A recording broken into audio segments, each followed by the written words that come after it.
శ్రీ మహావిష్ణువు, ఓ విహగేశ్వర, ఈ పర్వతాన్ని ఇక్కడే ఉంచమని ఆజ్ఞాపించగా, శ్వేతవరాహ రూపుడకు స్వామి తటాక తీరములో పడమర దిశలో ఉన్న పుణ్యకారణమున కోటి సూర్య ప్రభాసమంబును అనేక రత్నములచే చెక్కబడిన కొన్ని గోపురాలచే ప్రకాశించున్నదియు, స్వచ్ఛమైనది, దివ్యమైనది, రత్నస్తంభములచే కూడిన శ్రీ మహామణి మండపము అలదియు, వర్ణించడానికి అలవికానిదియు, సమస్త మానవులకి కనుల పండగను వనొచ్చునదియు.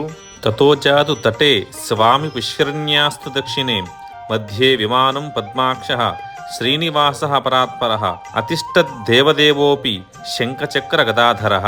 రత్నస్తంభాలచే దివ్య విమానము యొక్క మధ్యలో కూడిన శ్రీ మహామణి మండపంలో స్వామి పుష్కరిణి దక్షిణ భాగమున పరాత్పరుడగు శ్రీనివాసుడు శంఖచక్ర గదాధారి అయి దేవదేవుడై నిలిచి ఉండెను.